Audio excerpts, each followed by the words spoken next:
Time Magazine has announced this morning its choice for 2018 Person of the Year, and it is The Guardians, which highlights specific examples of courage in journalism, including murdered Washington Post columnist Jamal Khashoggi, also 2 Reuters reporters imprisoned in Myanmar, Philippine journalist Maria Ressa, and the staff at the Capital Gazette, which lost 5 members of its news team, you'll remember, killed in a shooting this past summer.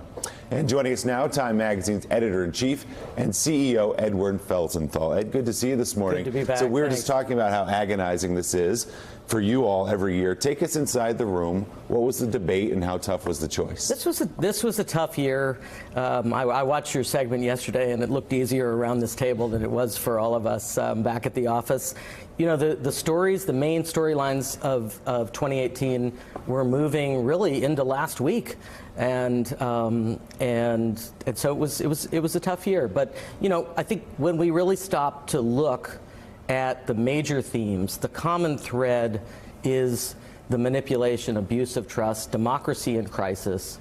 And so we chose to highlight these individuals who are standing up for truth and free expression at a moment when technology and the political environment are threatening both around the world.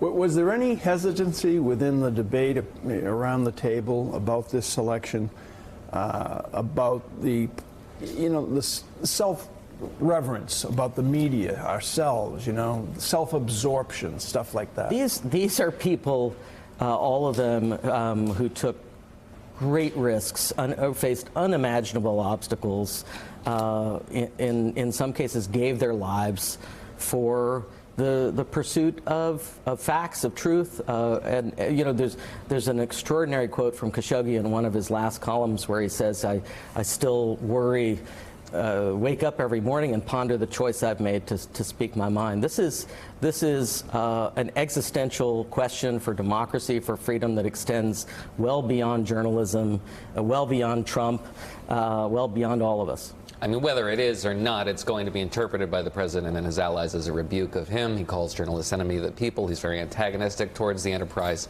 And it's been a very bad year for journalists. So this is deserved. But is it a rebuke of this president?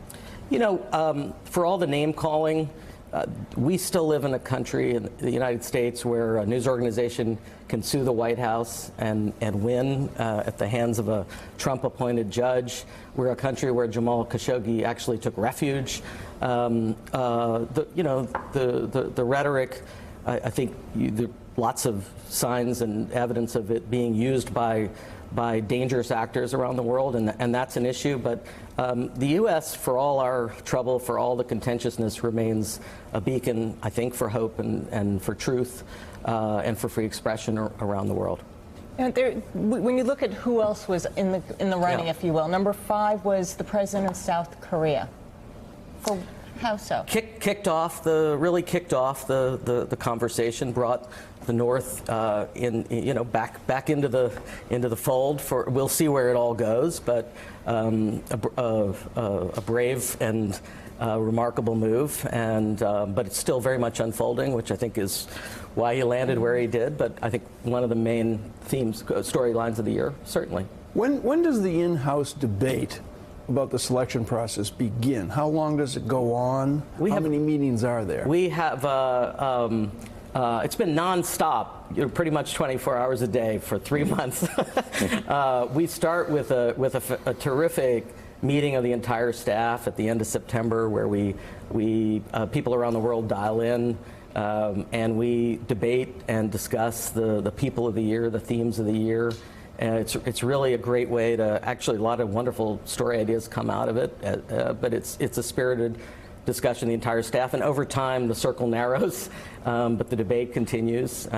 Some years there's an obvious player early in the process. This year, as I said, the storylines were moving really into last week. We showed the list. We have 3 weeks left. Who knows what can happen? That's right. Number 2 was Donald Trump on the list. Number 3 is Bob Mueller. We've gotten drips and drabs out of his investigation. His name may be even more prominent next year, perhaps. We're at the beginning of the crescendo of this story.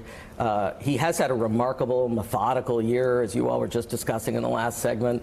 About 36 people and entities charged with almost 200 crimes laid out in page-turning detail.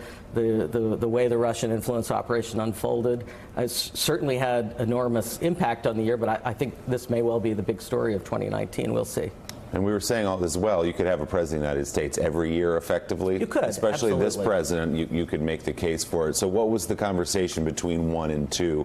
What did that debate look like? Well, you know, Trump's, and as you say, any president, all presidents, and I think especially this president's had extraordinary impact, of course, on the year, and the headlines around the globe, reshaped the Supreme Court, immigration, regulation, but it was also and exposed the weaknesses of our system. But I think what was interesting about this year is that it also exposed the strength, revealed the strength of the system, and we saw a blue wave bigger than most of us predicted in the House, Democratic victories in the state legislatures, many rebukes in the courts for Trump, and of course the Mueller investigation steams ahead. And again, Time Person of the Year, I guess People of the Year this year, The Guardians, journalists around the world. Edward Felsenthal, thanks so much. Good to see you. Thanks. Coming up next on Morning Joe, Timothy Geithner, Ben Bernanke, and Hank Paulson together. We had the rare chance to sit down with those three men who played key roles in getting the country through the 2008 financial crisis. Their take on whether it could happen again 10 years on. That's next on Morning Joe.